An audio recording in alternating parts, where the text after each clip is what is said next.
Once again, we welcome you to Moving Forward with Young Voices. And I'm very happy to welcome Alexander Jelloian back to the show. He is a Young Voices contributor. And I got to congratulate you, Alexander, on getting your master's thesis submitted. I understand you're still waiting for the final results, but man, that's a pretty tall mountain to climb. Well, thank you, Brian. Thank you. I'm happy to be back. It's very kind of you. Yes, hopefully I've passed everything and I'll have a master's degree soon. So I'll let you know how it goes. So for people meeting you for the first time, tell us just a little bit about yourself. Yeah, absolutely. My name is Alexander Jelloian. I grew up in Los Angeles, California. But recently I've done a lot of work on African development, looking at different countries in Africa, kind of the policies that they have tried to implement, some of the things that are structurally holding Africa back. So I work for a think tank called the Initiative for African Trade and Prosperity. They're based in the UK, but all of our work is on sub-Saharan Africa. And basically through that, I've gotten very interested in geopolitics, kind of the things that African countries are dealing with, and some of the different outside forces, like the Chinese government and like the America that are big players down there. That's kind of where my area of expertise lies, if you will. I love reading about it. I love the history of the area. I think it's fascinating. That's a little bit about me.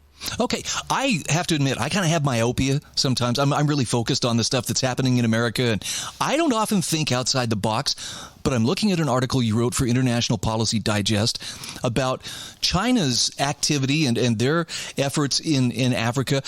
I really had no idea. I'd heard about, I think you referenced the Belt and Roads Initiative, which I knew that they were investing in infrastructure and, of course, probably seeking natural resources and so forth. I hadn't realized the degree to which they are manipulating African media markets. What can you tell us about that? Yeah, absolutely. So China's had a decade-long strategy of trying to kind of win friends across the world. Mostly that's been done through their Belt and Road Initiative, which was President Xi's big project that basically has spent about $1 trillion now in developing markets. And the whole goal there was to make developing countries that are often very close to China. I mean, Africa is not too far away from China's shores, economically reliant on China. So they'll go in and they'll give loans to different governments, build infrastructure, things like that. And so they're kind of deepening these ties. And through that, they're able to further their foreign policy goals. So recently, China opened up its first overseas military base in 2017. It's in Djibouti, small East African country. There's been a lot of talk they're trying to open another one in Equatorial Guinea, which is in West Africa. And so they're kind of using the Belt and Road Initiative to further their influence globally and kind of push their foreign affairs goals forward. Now, the media market thing is I've recently found it very interesting. Alongside the Belt and Road Initiative, they've spent a ton of money trying to influence African media markets, not just African media markets, but pretty much markets across the globe. However, they've found the most success or a high amount of success in African markets, mainly because those countries lack the ability to effectively combat it. The reason why they're trying to do this is, again, to kind of turn the narrative, paint themselves well, try to earn friends overseas, which helps them with all of their other foreign policy goals. So that's kind of the broad overview, but we can get a much more specific, because in the article I talk about what should the U.S. do, kind of how do we address these types of things, and things of that nature. Talk to me a little bit about the propaganda. How do they do that? I mean, I can't imagine media companies in Africa just saying, sure, come in, air whatever you want to. Under what auspices are they going in and getting involved with African media? Yeah.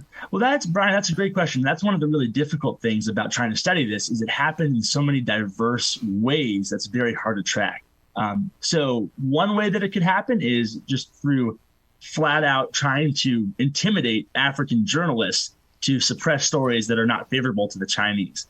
For whatever reason, a story comes up that the Chinese know is going to be detrimental to the CCP or Xi Jinping's relations or things of that nature. And they will make fake social media accounts that will go out and try to intimidate those journalists to not, spread that story. So that's one avenue. Now, that's very hard to see because that oftentimes happens in messages on social media, and it's hard to kind of quantify that.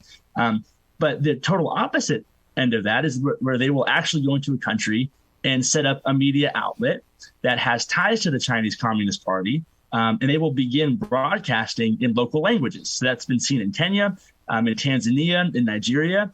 They will actually broadcast their media in Nairobi, in the country's capital, in local languages.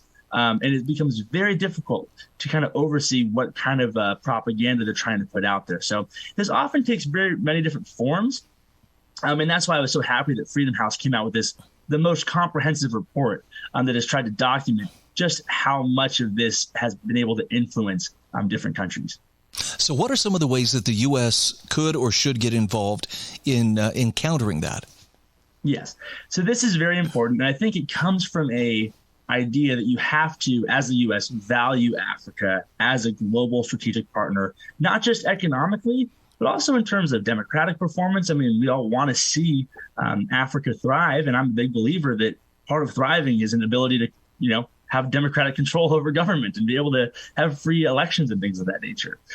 So from that posture, I think what the U.S. needs to do is really capitalize on the U.S.-Africa summit that's coming up this December. Now, this is the first time this has happened since 2014. Basically, a whole bunch of African leaders are going to meet with the Biden administration in D.C. In December. During this meeting, I really hope that media influence is a key topic of discussion.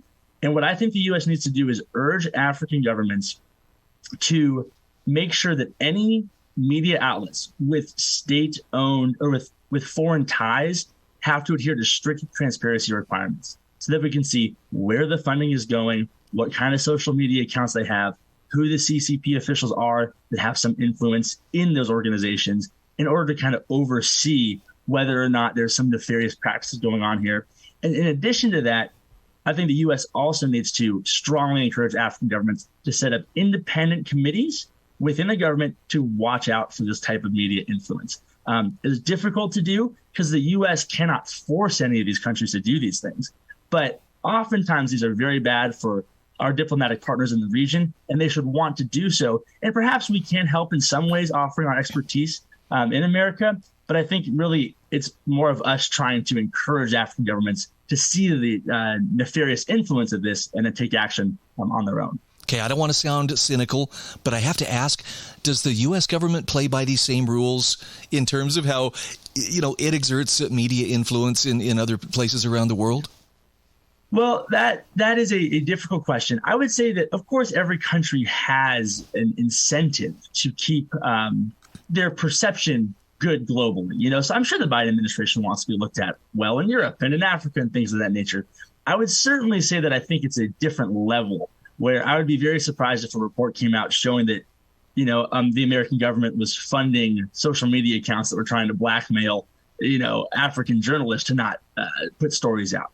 So on the one hand, yes, I can see that argument, but I think it's just such a different scale. And also, I don't think that there's American-backed media outlets that are trying to suppress content in Africa. What we're trying to do, hopefully, is support press freedom and allow African journalists to report on what's happening in their own country. So I hope that's a decent answer. Yeah, and it's just me kind of wondering. I mean, I don't want to see the people in these African nations being manipulated one way or the other. Just kind of, it got me wondering if what was sauce for the goose was sauce for the gander as well. What are some of the ways America can become better invested in Africa? Yeah, well, this is also a very important part, and this also goes to the U.S.-African summit that's coming up in December. If America and the West more generally, Europe as well, has better economic ties with Africa, then a lot of these African governments don't need to look to China for help and funding and things that are influencing their countries. So one way to do that is to expand the AGOA. It's the African Growth and Opportunity Act. It was passed in 2000, a long time ago by the Bush administration.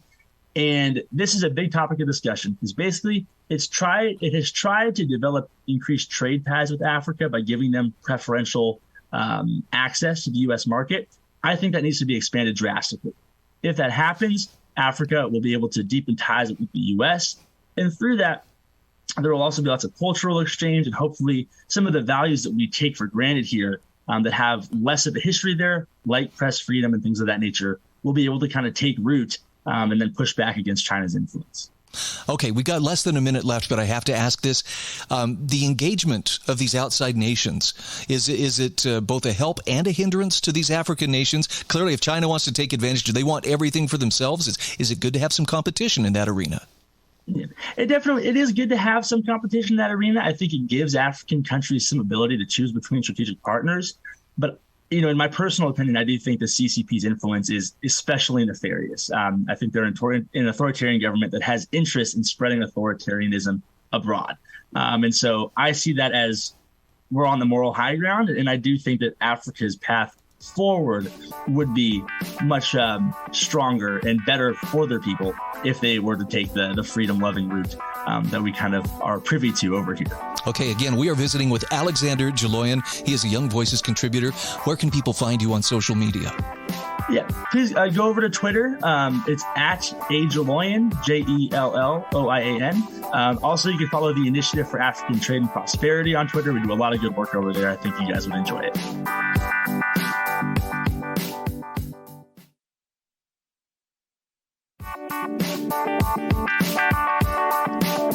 Welcome back. Once again, this is Moving Forward with Young Voices.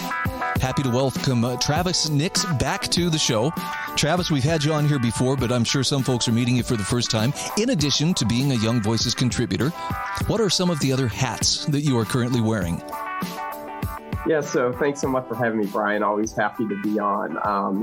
I'm just a tax law student at Georgetown Law, and so I did study a lot of taxes, which is what we'll be talking about today. Yeah, and this is a really timely article that I see the Wall Street Journal has published that you've written. And the Supreme Court can restrain the IRS. Wow, you got my attention with that one, Travis. I did not feel especially reassured when I heard that there would be 87,000 new IRS agents. In fact, it kind of put a little hitch in my stomach because it felt like that's not aimed at going after, drug lords or the super elite. It felt like that one was aimed directly at the middle class. Am I off in thinking this? Not necessarily, because the problem is when normal taxpayers get audited, you're guilty until proven innocent. Taxpayers have the burden of proof, and they have to show with documentation that their determination is correct. The IRS, they're presumed to be correct. So that makes it really difficult for average taxpayers who don't have all the documents, don't have all the receipts to defeat the IRS. And with that comes not only having to owe the tax that the IRS thinks you owe, sometimes that also comes with punitive penalties that makes it even worse for the average taxpayer. Yeah, that's reason. Anybody who gets an official letter or something in the mail from the IRS, I've yet to meet a single person who smiled upon receiving that. They're like, oh, I got to see what this is going to lead to. Now, I have a perception, and maybe I'm wrong in this, but the IRS being an enforcement agency for the Department of the Treasury, sometimes it feels like there's a pretty big separation between the taxpayers and this agency itself, which makes me wonder, how do we rein them in if just, for the sake of argument, they were to start getting heavy-handed or getting out of control? Tell me about your take on how the Supreme Court might be one method of bringing them back into their proper sphere. Yeah, so there's this whole, in the Eighth Amendment, there's a clause in the Eighth Amendment against excessive government fines. So the government is not allowed to fine you excessively in a way that would destroy your livelihood or something like that. It's a foundational right that all Americans have. It dates all the way back to the Magna Carta and English Bill of Rights. And it really is it's never been enforced against the IRS. And it's really a new doctrine. It started developing in the 1990s for this clause in the Eighth Amendment to finally be enforced. And right now there's 3 cases pending before the Supreme Court that if the Supreme Court chooses to hear it, could finally put an end to a lot of the most excessive government fines that the IRS imposes, as well as state revenue agencies as well, who are also very money and revenue hungry. Go ahead and walk us through a synopsis of each one of those cases. I hadn't heard anything about this, but now you've got my attention. Yeah, so 2 of them are at the state level, and then one against the IRS. So the first 2 are property tax schemes in Nebraska and Minnesota. So what Minnesota did is they confiscated a taxpayer's home for about $15,000 in unpaid tax, sold the entire home, and kept all the revenue. So they sold the home for, I think it was like $70,000, kept the whole thing, even though the unpaid tax and fees were just $15,000, which is a clearly unconstitutional excessive fine. The taxpayer lost his home and is paying multiples over of what he owes in taxes in these fines. The Nebraska one is strange because what the government did in Nebraska was it confiscated the taxpayer's home and just gave it to a private developer who could do anything he wanted with it. So that's obviously excessive because the home is worth a lot more than the unpaid tax that the guy had. He had completely paid off his home and just had it taken away from him for a couple thousand in unpaid property taxes. Then the one at the federal level against the IRS, it's a strange case. So there's foreign bank account reporting mechanisms. So if you have a foreign bank account that you either inherit or create, you have to disclose that to the IRS. And if you willfully do not disclose it, the IRS has the option. They can either fine you $100,000 or take 50% of what is in that bank account. So in this case, it's called TOP. It's an elderly woman whose father had passed away. She did not disclose her father's foreign bank account to the IRS. Unfortunately, did not hire an attorney to walk her through the entire process, and then was hit with the IRS is trying to seize 50% of her father's, it's close to a $5 million bank account. So the IRS is trying to take $2.5 million of it. So these are all three cases pending before the Supreme Court. And if the Supreme Court just chooses to hear one, I think they should hear all three. I think they should consolidate them and send a clear message that revenue agencies at the state and federal level cannot be fining Americans excessively, and you can't have this level of punitive penalties to enforce the tax code. Okay, Travis, tell me, I can't think of a single case that comes to mind about, checking the power of the IRS. Does the Supreme Court hear cases regarding the IRS often, or is this really rare? The IRS actually they're appearing at the Supreme Court more and more. So there was a 2019 case, CIC Services, where the IRS lost 9-0. The IRS has lost in the last decade 9-0 twice at the Supreme Court. And so the Supreme Court more and more is trying to rein them in because the IRS has operated separately from all the other federal agencies for basically the last 50 years. The IRS has had less restrictive rules than the other agencies had in promulgating regulations, passing regulations and rules. So the Supreme Court recently has been really trying to rein them in and saying that they have to follow all the other procedures that the EPA, Department of Commerce, all the other federal departments have to follow when creating rules. So I think it's possible that the Supreme Court could choose to hear these cases and rein in these revenue agencies once again. I mean, most of us look at the IRS and think, it'd probably be good to rein them in. But I have to admit, the other two cases you mentioned, where it's states and their property tax statutes, that's a real concern too. Has the Supreme Court had any cases before it in the last few years regarding property taxes like this? Not like this. A similar case came up in 2005 where they denied to hear the case. So this would be an opportunity for them to revisit that, to rein in states. The excessive fines clause has only came up at the state context one time in 2019, where the Supreme Court ruled finally that the clause does apply to the states, just like the Second Amendment applies to the states, the freedom of speech clause applies to the states. So it's really a new doctrine that the Supreme Court has really yet to weigh in on, which is another reason they should take these cases. Well, given in especially this last session, the Supreme Court really seemed to have quite a bit of momentum for decisions that favored liberty, or at least that restricted government power. Is that likely to continue in the new session? I would think so. I mean, I think we're going to definitely see that in the affirmative action case, in the Harvard case. I think that's going to be a very clear 6-3 decision that would favor everyone having equal treatment when they apply to colleges. And then we just have to see what other cases the Supreme Court hears. It's early on in the Supreme Court session. It just started yesterday and continuing today. So there's a lot of opportunities for the Supreme Court to hear some of these important cases that affect Americans and rule on the side of liberty. Yeah, just as you mentioned that, first Monday in October. That was yesterday. Wow. Here we are. Travis, thank you so much for being a guest again. We're talking with Travis Nix, who is a Young Voices contributor and also studying tax law at Georgetown University Law Center. Where can people find you on social media? The easiest way is follow me on Twitter at TNix113. That's the easiest way to keep in contact with me and see what I'm up to. Okay, I'm looking forward to some follow-up on this and hopefully some good news. Thank you. Thank you so much for having me. This was fun.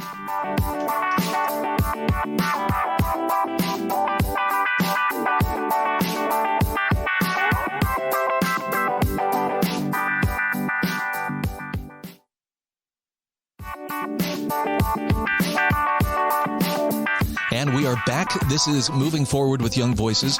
Happy to welcome Benjamin Ayanian back to the program.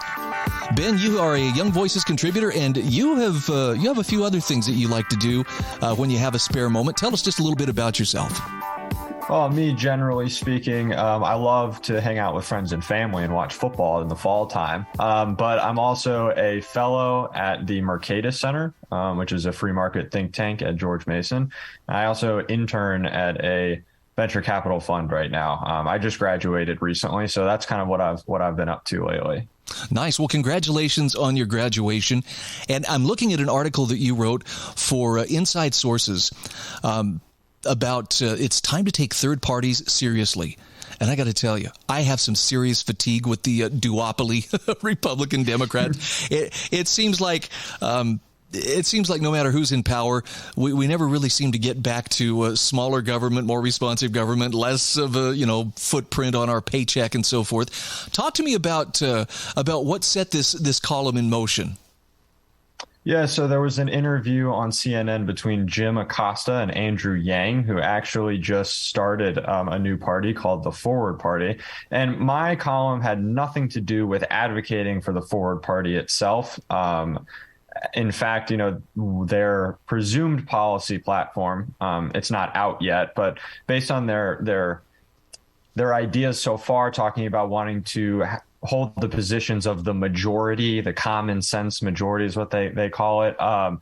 That's probably not going to attract me very much, especially on things like gun rights. I'm not in the majority. I'm very pro Second Amendment and very against most restrictions. And so, but I think what I witnessed in that interview was Jim Acosta espousing ideas that I see far too often, discussing with friends and colleagues, and just trying to pin on Andrew Yang that his new party will only serve to elect, spoiler alert, Donald Trump or a Republican, because Jim Acosta is, a hardcore lefty.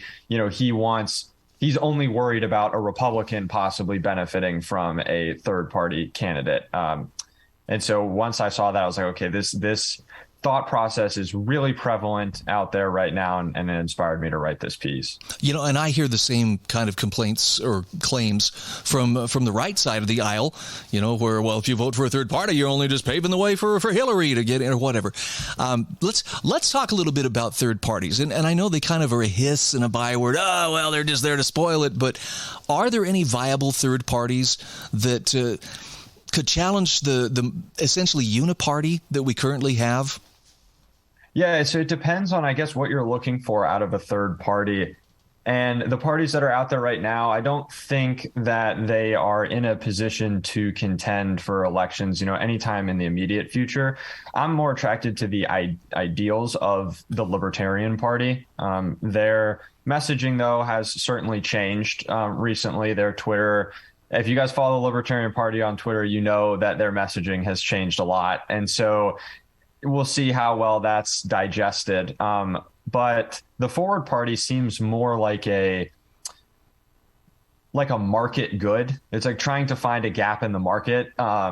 It seems, since it's a mix of former Republican politicians and Andrew Yang, who ran for president as a Democrat, it seems that, they're going to probably hold positions that the party leadership doesn't fully agree with themselves. Their whole point is, we're super polarized. The middle, third of the country is kind of left out of the conversation. We're going to create a party where we're going to represent that middle third. All of our policy positions are going to be what the majority believe. And while I disagree with that, I think maybe from a business, if you look at it as a business in the sense of there's a market need, they're trying to fill it. And I think it could work depending on how their messaging goes. Again, I won't find myself as a supporter of it unless I can get my small government pro-liberty views to become the majority, because then they would have to adopt those positions based off of what they're saying right now.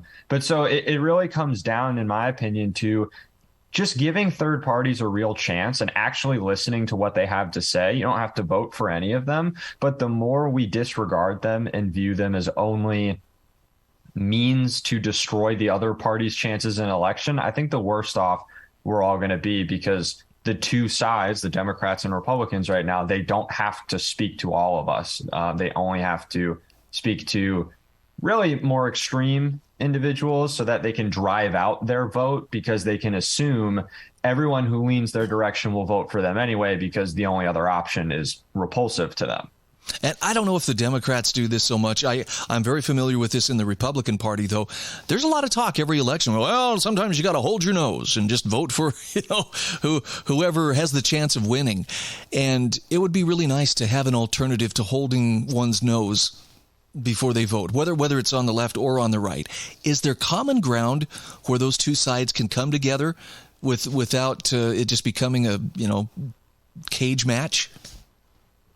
Yeah, the question becomes, it's really complicated for a multitude of reasons. There's plenty of restrictions on third parties and their access to debate stages and ballots. And so then if it comes, so I think unfortunately, the Republicans and Democrats almost need to come together to get rid of those restrictions when they don't really have much interest in doing that. So that is a bit of an issue off the bat. But the Republicans and Democrats, you hope, could at least move back towards the center a little bit and find some sort of common ground. But the issue is they're not searching for it, because it doesn't benefit them. It doesn't lead to them being able to sustain power over periods of time. And so it's really up to us voters, I think, to force them to do that is kind of what I'm getting at. Republicans and Democrats aren't going to all of a sudden stop the inflammatory rhetoric, stop twisting facts to rile up their bases. Like, it has to come from us voters at this point. There are possible election structure changes that could be made to make this better that are being experimented with in different places, like ranked choice voting. I don't have an opinion on it. I haven't looked into it enough. But I do think a substantial part of this is us as voters forcing the two parties to come together, because we just withhold from them, or we, give an actual look. What's over here on the left? What's over here on the right? But until we do that, they're going to feel entitled to our votes and not moderate themselves. I think it was historian Thomas Woods who made the comment of no matter who you vote for, you get John McCain. I know that may sound cynical to some people, but really, within the mainstream Democrat and Republican parties, it really seems like the effort is to protect the status quo. Even if we don't carry the day this time, by the other side carrying the day, we're still relevant because we're part of that status quo. And that's what I want to see shift. How deep is the support in the voting public right now in terms of dissatisfaction or desire to see this change? Yeah, so the desire to see the change is strong at least on paper. 74% of the country, this is at the time that I wrote the article, 74% of the country said that we were moving in the wrong direction as a nation. Joe Biden only had a 42% approval rate, and 62% of voters said a third party is needed. And a plurality of Americans identify as independents these days. They do not like I think it's over 40% of individuals do not identify as Republican or Democrat. And so there's definitely an appetite for this, but whether or not it's going to come to people giving actual looks to these other parties, reading their platforms, following their policy leaders, and donating, campaigning, and then writing in their names on a ballot or voting, checking a box for them. I don't know how close we are to actually seeing that, because we're seeing right now, both on the left and the right, every election is the most consequential in history. Joy Reid over at MSNBC wrote an article saying as much about the midterms, and then Republicans yell about socialism every time an election's coming around, when at the same time they don't really cut spending too much, and they also subsidize certain industries. They engage in plenty of government planning. And so I think that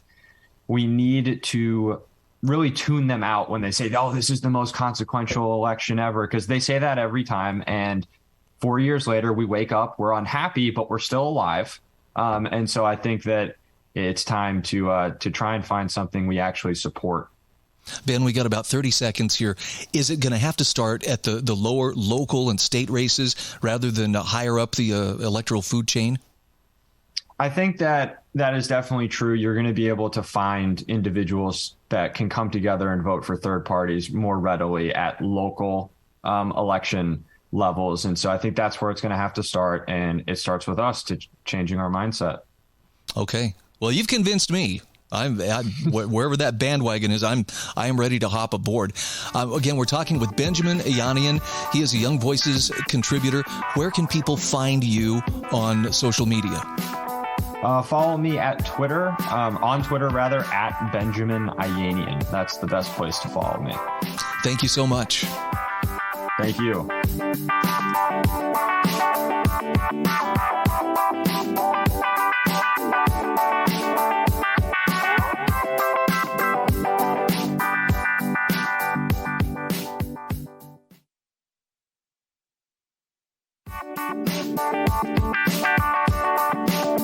Welcome back. This is our fourth and final segment of Moving Forward with Young Voices today. I am happy to welcome Theo Burman back to the program. Theo is in London, and Theo, in addition to being a Young Voices contributor, tell us just a little bit more about yourself. Yeah, so my name's Theo. I do a lot of writing about American politics kind of from a British perspective and kind of the perspective across the pond. But I also obviously commentate on UK politics as well and wider European stuff, which is probably what we'll be talking about today. Yeah, well, I'm looking at the article that you wrote for 1828.org.uk about the new Italian Prime Minister, newly elected Italian Prime Minister, Giorgia Meloni. And I have to say, I've seen some, sour lemon type reactions to, well, that candidate won that we didn't want to win. But that's the first time I think I've ever seen a candidate compared to, well, she's the most right-wing prime minister elected since Mussolini.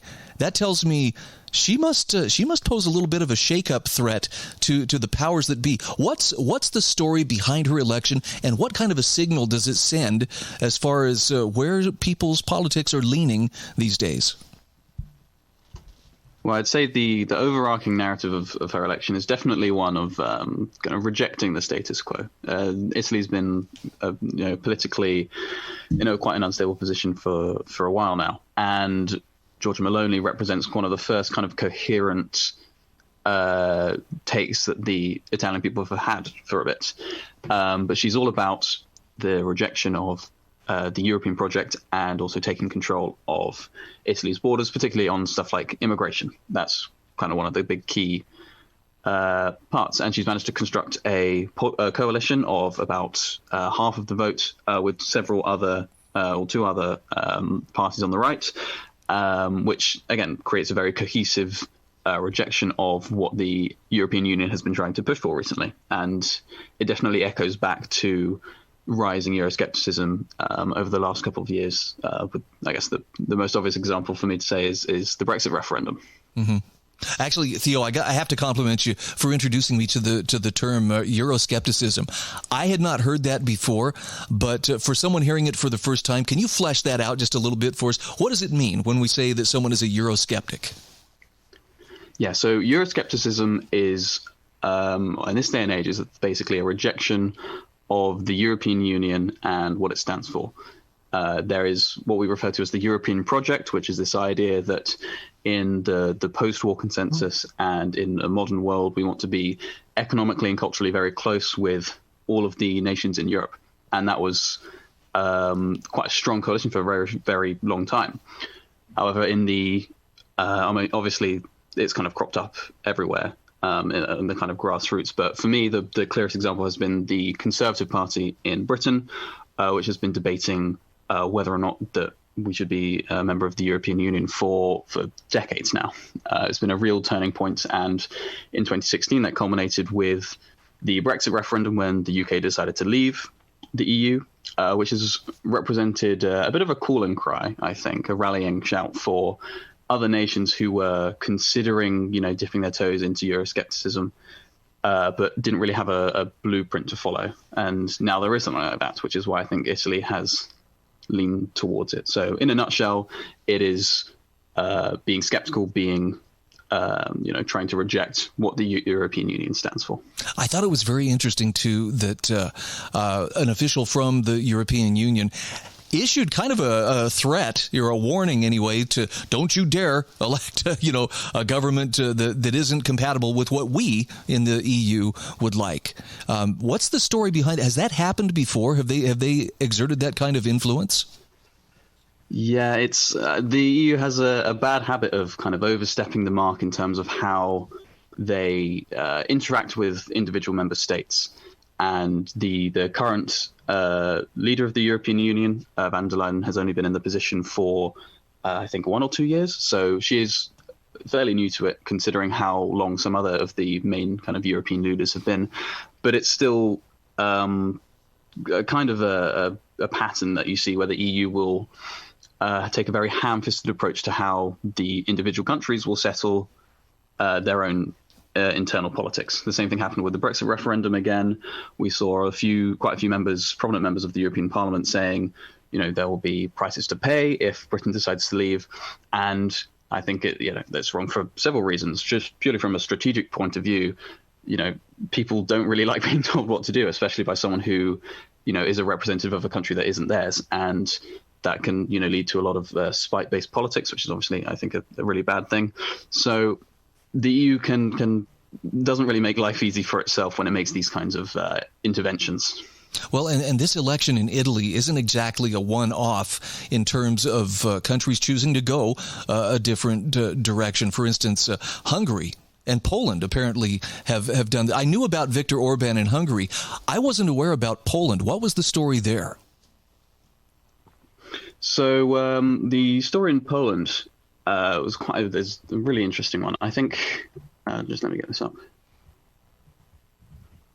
Once again, I think we saw an interventionist perspective from the European Union, where they would try and use economic power and kind of like soft pressure to try and control what they're going to do with their internal laws. And there was, some concerns with their access to the euro and that kind of thing. Which meant that basically the representative from Poland felt very trapped in the way that the European Union was handling their internal politics. Now, I know that to some people, nationalism has a kind of negative connotation. I'm a little bit undecided. I think it can be taken to extremes, but I don't think in and of itself it's necessarily, a bad thing. Is that sense of nationalism growing in countries besides Italy, Poland, Hungary? Yeah, I'd say it's definitely on the rise. I mean, I don't have my boots on the ground there, but the general impression I get is that there is a kind of reaction to the European project that is deeply rooted in nationalism. I think when there's a project that is so based around homogeneity of countries that are at their core, very different and each have their distinct histories and cultures, there is a tendency for that to overstep its mark, and then people engage in nationalism as a response.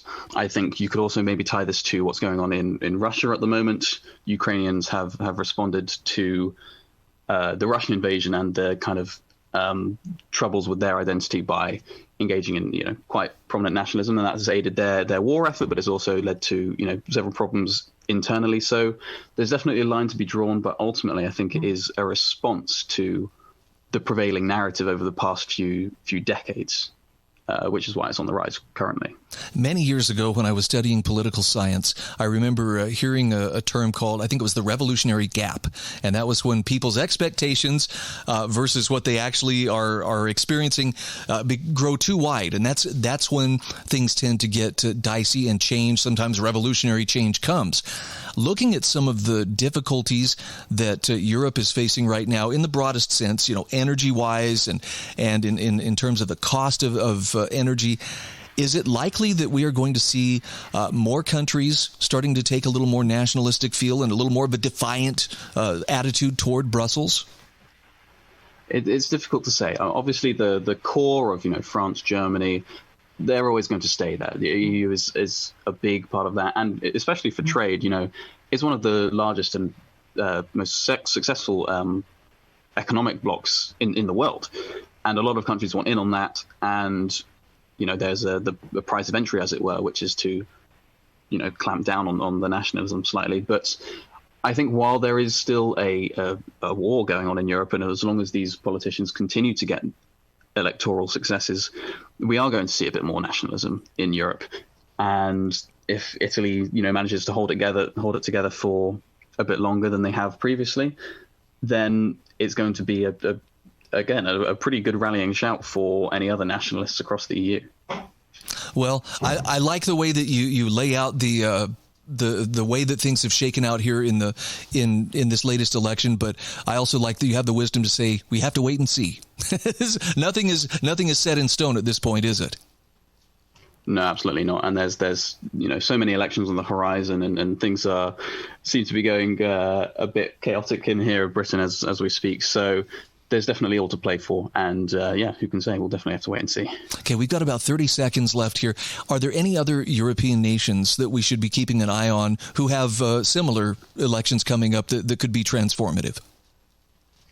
Yeah, definitely. So you need to keep an eye on, as we said, Hungary and Poland. There's really stuff going on here. I'd also say maybe keep an eye on Germany. They've just had a massive turnover of power. Angela Merkel has been an incredibly dominant force in European politics for decades. And as she stepped down at the last German election, there's a bit of a power vacuum. And I don't think they'll leave the European Union, but I think their attitude might definitely change. They're one to keep an eye on. All right, we are talking with Theo Burman. He is a journalist and political commentator with Young Voices UK. Theo, where can people find you on social media? Yeah, so I'm most active on Twitter, and you can find me there at Theo_Burman. You can also follow me on Instagram at Theo_G_Burman.